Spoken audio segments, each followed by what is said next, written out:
Teman-teman semua, seperti diketahui, pandemi virus corona sedang melanda dunia ini, di mana ekonomi menjadi lesu. Banyak sektor usaha yang turun, daya beli masyarakat turun, pengangguran meningkat, dan kita tidak tahu sampai kapan kondisi ini akan berakhir. Yang dapat kita lakukan adalah melakukan kebiasaan-kebiasaan yang baru, new normal. Banyak perusahaan yang memberlakukan work from home untuk para karyawannya bekerja dari rumah, dan juga banyak orang yang berusaha atau lebih senang stay at home, tinggal di dalam rumah. Seperti saya adalah seorang pengajar analisis kredit di perbankan. Dalam kondisi seperti ini tentunya bank banyak mengurangi program training untuk para karyawannya, dan kalaupun dilakukan ya paling banter menggunakan aplikasi Zoom. Tapi menurut saya itu agak kurang efektif, terutama untuk materi analisis kredit saya. Karena di dalam menyampaikan materi training, metode yang saya gunakan adalah membawa praktek analisis perkreditan di perbankan sehari-hari ke dalam kelas.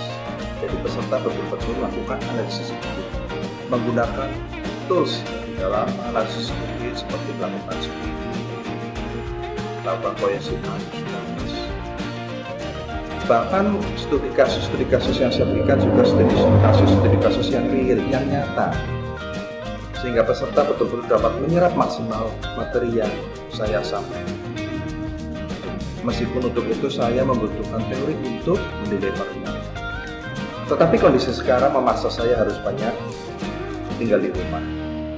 Tetapi apakah kondisi ini membuat kita semua menjadi terpuruk? Tentunya tidak. Saya adalah seorang yang selalu berusaha berpikir positif. Dunia boleh dalam kegelapan, dia boleh terpuruk, sebangsa dalam kegelapan. Tapi terang Tuhan tetap menyala di dalam diri saya, dan saya ingin selalu apa yang saya lakukan di dalam keadaan pandemi corona di mana saya harus banyak tinggal di rumah, akan saya sharingkan, dan saya berharap ini menjadi atau merupakan atau menginspirasi teman-teman semua. Tapi sebelumnya silakan subscribe dan like video.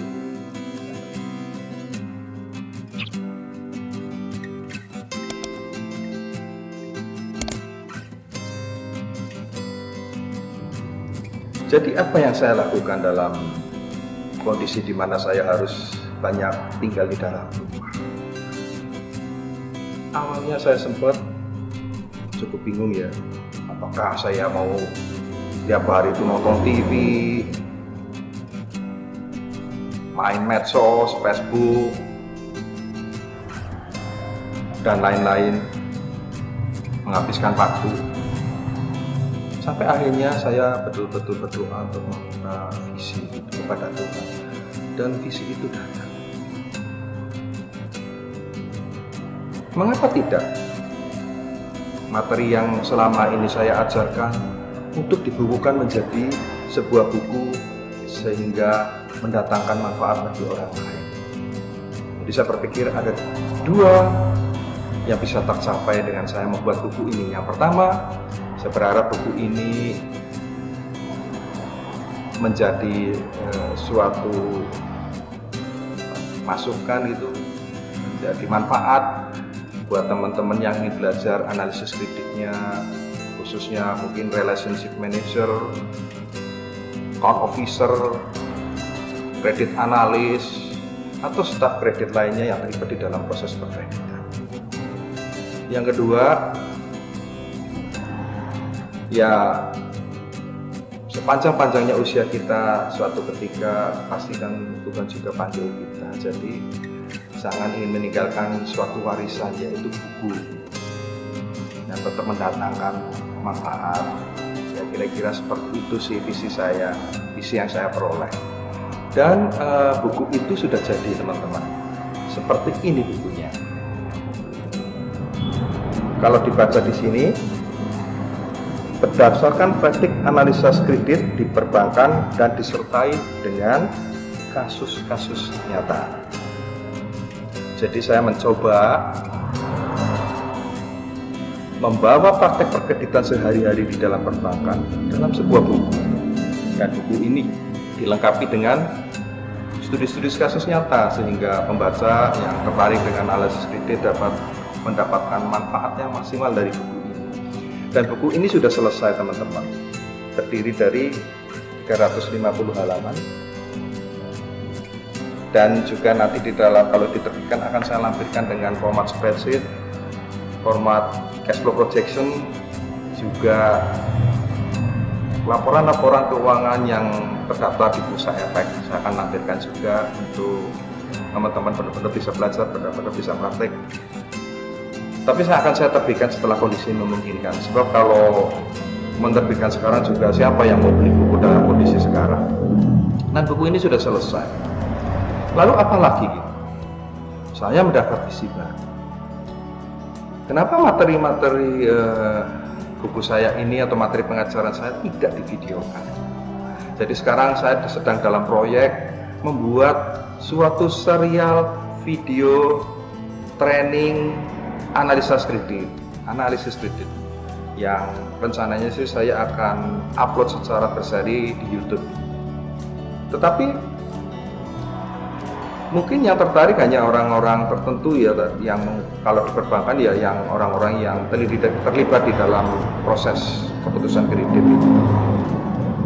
Jadi nanti di dalam serial saya akan selingi mungkin dengan kuliner, dengan kunjungan ke tempat-tempat yang menarik ya, wisata, atau mungkin ke tempat-tempat yang angker gitu. Seperti di Semarang ini ada Lawang Sewu, saya meliput Lawang Sewu. Siapa tahu kalau ketemu penghuninya sekalian saya interview. Canda aja teman-teman lah, kalau ketemu penghuninya ya saya lari tunggang-langgang. Tapi itu hanya baru visi saya ya, dan sekarang sedang saya jalankan. Saya juga melengkapi ini dengan perangkat vlog ya. Biasanya anak muda ini untuk nge-vlog nih ada HP, ada untuk flashnya, ada mikrofonnya ya, untuk bahasa kerennya melakukan nge-vlog gitu. Nah, bagaimana dengan teman-teman? Apa yang dilakukan pada saat harus banyak tinggal di rumah? Saya merasa sebaiknya jangan menyanyiakan waktu. Buat diri kita itu lebih memiliki skill, lebih bernilai, apapun itu juga. Kembangkan bakat teman-teman semua. Mungkin ada yang tertarik untuk berjualan online.